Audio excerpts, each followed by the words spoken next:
There's a scene in the Gospels that doesn't match the picture most people carry of Jesus. It doesn't match the painting hanging on the wall of your grandmother's living room. That Jesus with the gentle gaze, the neatly combed hair, the hand raised in blessing, the face as serene as if nothing in the world could move him from his place. Because in this scene, Jesus is not serene. He has a rope in his hands, and not just any rope left lying on the ground, a rope he himself picked up, he himself braided, he himself turned into a whip. Stop and think about that for a second before you keep going. The man who said, "Love your enemies," the man who said, "If someone strikes you on the right cheek, offer him the other one too." The same man, with his own hands, fashioned an instrument of force and walked into the most sacred place of his own people, overturning tables, scattering coins across the floor, and shouting for everyone to get out. How does that fit together? How is it that the greatest preacher of gentleness in history is the one starring in the most explosive scene in the Gospels? And if you're listening to this right now, I want you to hold that question tightly, because the answer is going to shift the way you understand not just this episode, but everything Jesus taught. And before we dive in, tell me one thing in the comments. Where are you listening to this story from? What city? What country? I want to know how far this message is reaching. Write it down below, and let's understand together what really happened that day in the temple. To understand why Jesus did what he did, you first need to understand where he did it. And here's the first thing almost nobody tells you. The temple in Jerusalem was not a church. It was not a worship hall like the ones we know today. For first-century Judaism, the temple was the center of the universe. It was the meeting point between heaven and earth, the place where the presence of God, what the rabbis called the Shekinah, the indwelling glory, rested upon his people. It was the theological, political, economic, and emotional heart of an entire nation. When a Jew of that era thought about God, he thought about the temple. When he sinned, it was to the temple that he brought his sacrifice. When he celebrated, it was to the temple that he went up. 3 times a year, during the great festivals, Jerusalem swelled with an immense crowd of pilgrims. The historical accounts of the period speak of enormous numbers who came from every corner of the known world, from Galilee, from Babylon, from Egypt, from Rome, just to set foot in that courtyard and feel, for a moment, at home in the Father's house. The temple was the identity of the people of Israel made out of stone, and that is exactly why what happened inside it mattered so much. Now, let me take you inside that space, because the geography of the temple helps explain everything. The temple complex had a series of concentric courtyards, like circles within circles, and each circle was more restricted than the one before it. At the absolute center stood the Holy of Holies, which only the high priest entered, and only once a year. Then came the more inner courtyards, reserved for the priests and for the Israelites. And then, in the outermost layer, the largest courtyard of them all, there was the space known as the Court of the Gentiles. That name is not a decorative detail. It was the only place in the entire temple complex where a non-Jewish person, a foreigner, someone who had not been born inside the covenant, could enter to pray, to seek the God of Israel, to draw near. It was the porch of God's house, open to the whole world. The Gospels don't tell us in plain words which courtyard the commerce took place in, but everything points to this one. It was there that a marketplace would fit, and it's significant that in Mark's account, Jesus quotes the promise that God's house would be a house of prayer for all peoples, precisely the courtyard of the peoples, and it is exactly this space, the courtyard of the outsiders, the courtyard of those who had the least access, the courtyard of the spiritually most fragile, that had been turned into a marketplace, because that is what was happening there. And you need to understand the mechanics of it to feel the weight. The biblical text doesn't lay out how the scheme worked. It simply records that there were sellers and money changers, and that Jesus called it a den of robbers. But scholars, piecing together what we know of the period from other historical sources, reconstruct a picture that makes a lot of sense. The pilgrims who arrived from far away could hardly bring their own animals for sacrifice across hundreds of miles of road, so they bought them locally. And then there was the matter of the temple tax, the tribute every adult Jewish man had to pay, which needed to be paid in a specific currency. Because the common coins in circulation, the Roman and Greek ones, bore the engraved image of the emperor, and often inscriptions declaring him divine. Bringing that into the temple was a problem before the one true God. So there was a system. You arrived with your coin, you looked for a money changer, and he exchanged your money for the currency accepted in the temple, which all evidence suggests was the Tyrian shekel, with its reliable silver content. And it's here, in this seemingly logical system, that tradition understands the corruption to have lived. The very word Jesus uses, robbers, thieves, points to this. Everything indicates that the money changers charged abusive fees for the exchange, and that the animal sellers practiced prices far above what was fair, backed by the monopoly of the place. Whether it was exactly that way in every detail or not, Jesus' verdict is clear in the text.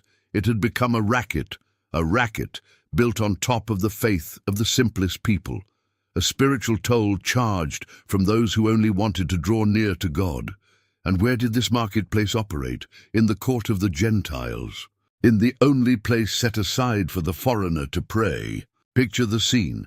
A man who came from very far away, a non-Jew who had heard of the God of Israel and crossed the world to seek him, finally arrives at the one space where he's allowed to be.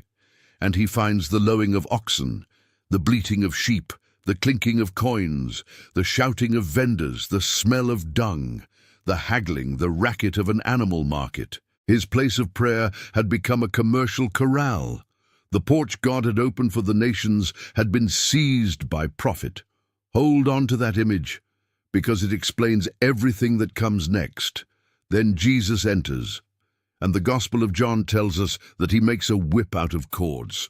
Notice the word, he makes it. It was not a blind impulse, not an uncontrolled fit of rage from someone who lost his head. Making a whip takes time. You have to gather the cords and braid them. There is intention in that. There is deliberation. This is not a man who exploded. This is a man who weighed things, who decided and who acted with purpose. And he goes in overturning the money changers, tables, scattering the coins, ordering the animals removed, and he speaks a sentence that echoes to this day. It's worth noticing how each gospel records this saying. In John, he tells them not to make his Father's house a house of commerce. In Matthew, Mark, and Luke, the expression is harsher. My house will be called a house of prayer, but you have made it a den of robbers. A den of robbers. And this choice of words is not random, because Jesus is quoting the prophets. He is stitching together two voices from the Old Testament. House of prayer comes from Isaiah, and it is the Gospel of Mark that preserves the full phrase, a house of prayer for all peoples, that detail that points back to the courtyard of the foreigners.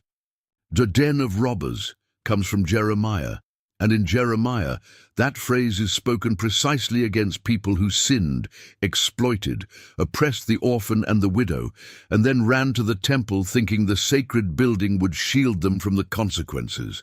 With that gesture, Jesus was not inventing a new criticism. He was placing himself in the long line of the prophets of Israel who, century after century, denounced the same disease. Religion that becomes a facade, worship that becomes a business, the sacred that becomes an instrument for exploiting the weak.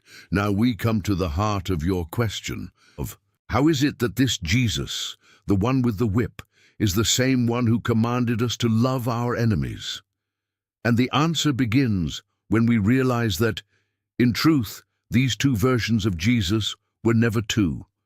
There is only one, And it is the same thing that moves him in both moments. What lies behind "love your enemies" and what lies behind the overturned tables is exactly the same force: love.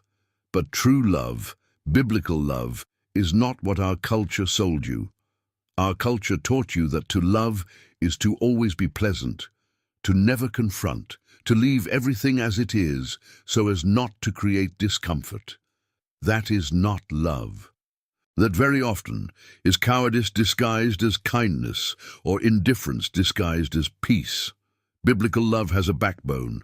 Biblical love, when it sees the strong exploiting the weak, does not smile and walk on by. Biblical love stands up.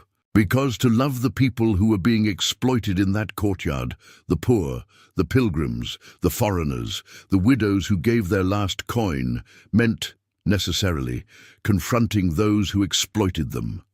You cannot love the sheep and stroke the wolf in the same gesture. At some point, love for the sheep demands that you put yourself between it and the teeth. And this is where we need to clear up a misunderstanding about turning the other cheek. When Jesus says in the Sermon on the Mount not to resist the evil person, to offer the other cheek, to give your cloak as well to the one who takes your tunic, he is talking about a very specific situation. He is talking about the personal response to a personal offense. He is saying, when the humiliation is against you, when the aggression is directed at your honor, at your pride, at yourself, do not retaliate. Do not enter the cycle of vengeance. Break the chain of hatred by absorbing the blow.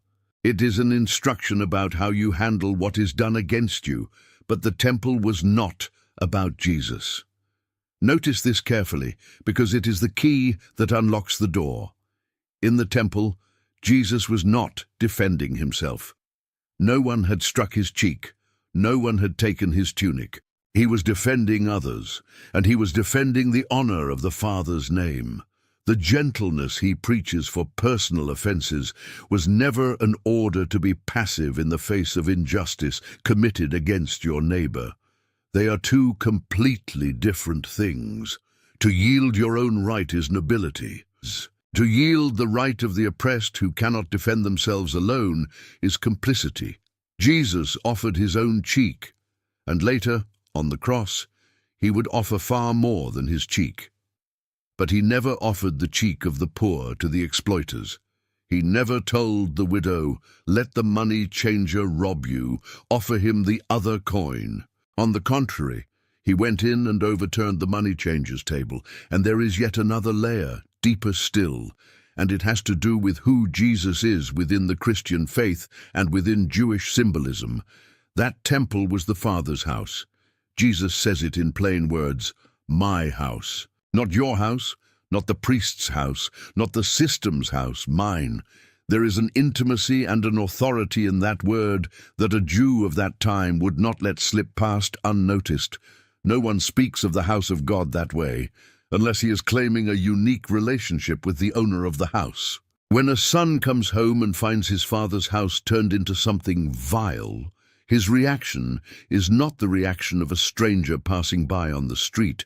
It is the reaction of someone who belongs, of someone who has a right, of someone who cares, because that thing is his family's, is of his own blood. Jesus' indignation in the temple is the indignation of a son. And the disciples, watching that scene, remembered a line from the Psalms, "Zeal for your house will consume me." Consume. The word is strong. Zeal, the holy jealousy for the honor of God and for the dignity of the place of meeting with God, was a flame burning inside him. It was not anger in the sense of loss of control. It was zeal. It was that kind of passion that exists only when you love something deeply and see it being profaned. And pay attention to this detail, because it changes everything and almost no one notices it. What did Jesus drive out? He drove out the money changers, the sellers, the animals, the tables, the commerce. He drove out the system of exploitation. But the Gospel of Matthew tells us what happened right after the courtyard emptied of the commercial uproar. The blind and the lame came to him there, inside the temple, and he healed them. Let that sink in. In the very place from which, moments before, he had driven out greed with a whip, he now welcomes the sick, the fragile, the marginalized, and touches them and heals them. The same courtyard, the same day, the same hands. The hands that braided the whip are the hands that touch the blind man. This shows you, once and for all, that Jesus' violence in the temple was never against vulnerable people. It was against a system that made people vulnerable. He did not drive out anyone who had come to seek God. He drove out those who had placed a toll on the path of those who wanted to seek God. He did not close the door. He broke open the door that others had shut. He was, literally, clearing the road back to the Father. And notice this too. None of the Gospels record that anyone was hurt. The whip of cords, which appears only in John's account, is described in a context that many understand to be connected with driving the animals out, oxen and sheep. And it functions above all as an unmistakable sign of authority, a gesture announcing that this was over.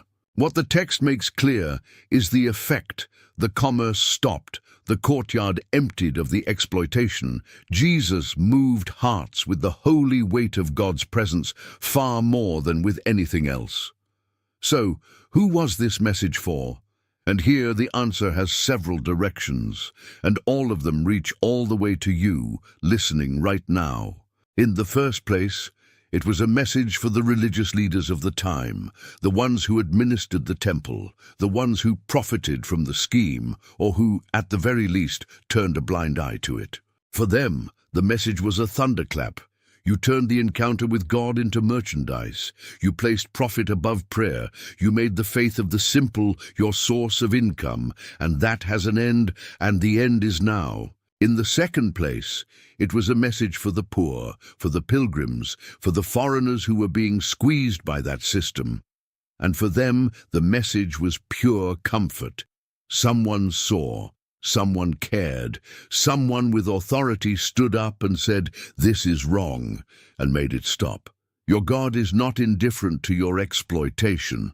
Your God walks into the courtyard and overturns the table of the one who robs you.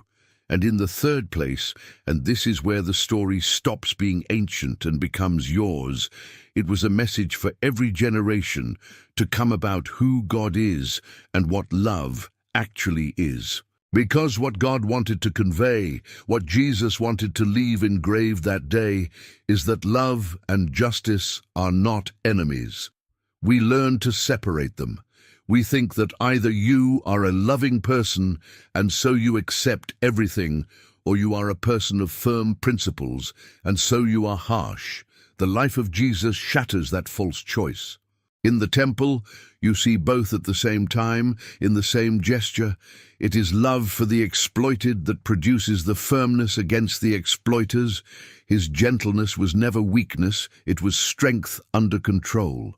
The man who had the power to summon legions of angels chose, most of the time, patience, kindness, the other cheek. But choosing gentleness only has value when you have the capacity for force and decide not to use it for yourself. Jesus. Gentleness was not the gentleness of someone who cannot react. It was the gentleness of someone who could destroy everything and chooses, out of love, to restrain himself. And precisely because his gentleness was a choice and not an incapacity, when he decides to act with firmness in the temple, that act carries all the weight in the world. It is not a contradiction. It is the same person, whole, integral, consistent, applying the same love to different situations. For the offense against himself, the other cheek; for the exploitation of the defenseless, the overturned table. Both are born from the same root. And there is a word about anger that needs to be said carefully, because a lot of people use this episode as an excuse. Jesus got angry, so I can blow up at whoever I want. That's not it. Jesus' anger in the temple is what theologians call righteous anger. and it has very specific characteristics that separate it from our ordinary rage. Our rage is usually about ourselves. Someone crossed us, disrespected us, got in the way of our plans. Jesus' anger was for others and for the honor of God, never for a wounded self-interest. Our rage usually wants to destroy the person. Jesus' anger wanted to restore the place. He did not come to do away with the money changers as human beings. He came to do away with what the money changers were doing, and any one of them who repented and changed would be, the very next second, inside the invitation of the kingdom. Our rage is uncontrolled. It dominates us. Jesus' anger was deliberate, focused, proportionate, and it ended. It ended with healing. It ended with teaching. It ended with him sitting down to teach in that very place. Righteous anger is rare. It is difficult. And most of us would do well to be suspicious of our own, because almost always what we call holy indignation is just our wounded ego dressed up in the clothes of religion. But the fact that it is rare does not mean it does not exist.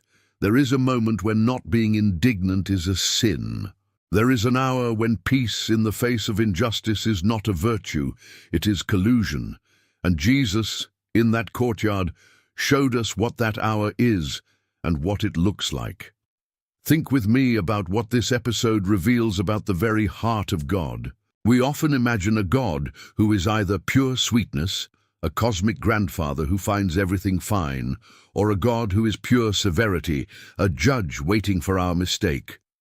The temple shows you a God who is passionately both, and in whom the two things are the same thing. He is tender with the broken, and he is fire against what breaks. He welcomes the blind and the lame with an infinite tenderness, and, in the same breath, tears down the structure that had put the blind and the lame on the margin. That is the God of the whole Bible, from the Old to the New Testament. The God who frees the slave is the same God who brings judgment upon the Pharaoh who enslaves. The God who has compassion on the widow is the same God who warns the one who oppresses the widow. There are not two faces of God fighting each other. There is only one face, and its name is love. A love so serious, so real, so committed to the good of people, that it is capable of infinite tenderness and of unshakable firmness, depending on what the good of the loved one requires in that moment. And what does this mean for you, today, from wherever you are listening? It means, above all, an invitation to honest self-examination. That temple of stone no longer exists, but the New Testament says that now the temple is something else. It is the believer himself. It is the community. It is the human heart, where God chooses to dwell. And the uncomfortable question this episode throws at us is, what has entered my temple that should not be there? What money changers' tables have I set up inside myself? What commerce have I let take over the place that was meant for prayer? Where is it that I turned the sacred into a transaction? I'll obey you, God, if you pay me. I'll serve you if you give me what I want. The whip of Jesus, before being a historical scene, is a mirror. It asks each one of us what needs to be overturned, so that the road to the Father is clear again. And the good news, the news that makes all of this worth it, is that he does not overturn the tables to leave us in the void. He overturns what exploits in order to open space for what heals. Remember, after the whip came the blind and the lame. The cleansing was never the end. The cleansing was to open space for the encounter. He takes away what makes us sick, so he can come in with what makes us well. It also means a call to redefine what you understand by love in your own life. Maybe you have confused, as almost all of us have at some point, being loving with being passive. Maybe you have allowed injustices around you, against you, but mainly against others, in the name of a peace that deep down was only fear of conflict. Jesus shows you that there is a love that confronts, and that this love is as holy as the love that welcomes. He shows you that defending the weak is not a lack of gentleness. It is what true gentleness does when love demands it. And he shows you, at the same time, the caution, that this confrontation cannot be born from your wounded ego, cannot have as its goal the destruction of the other person, cannot be your ordinary rage costumed as virtue.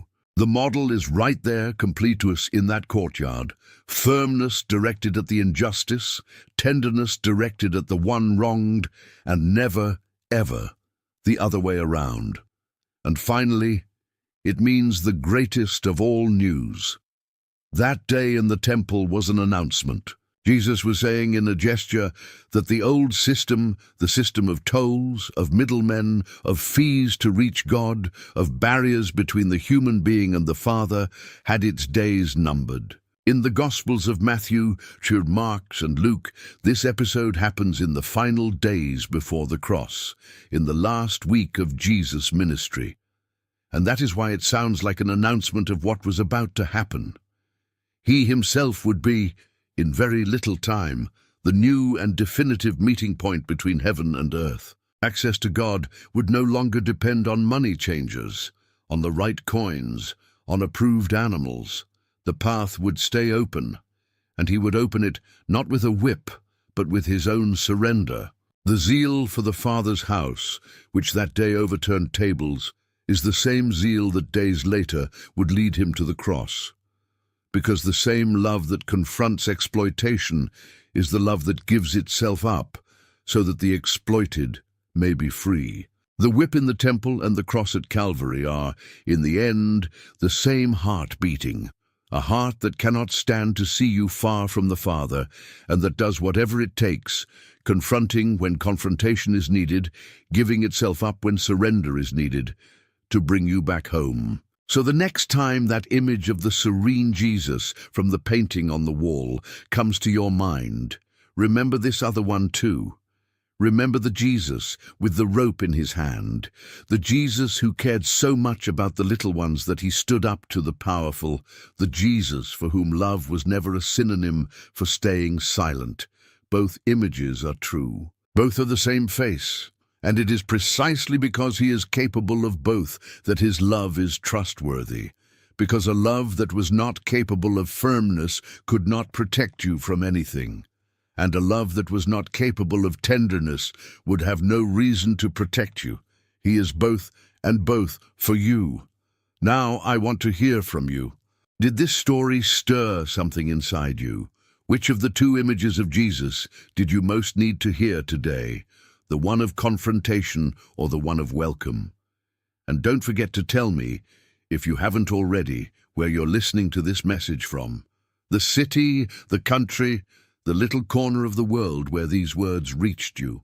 Write it in the comments, because I read everyone. And it is so beautiful to see how far the story of this man with a rope in his hand still reaches.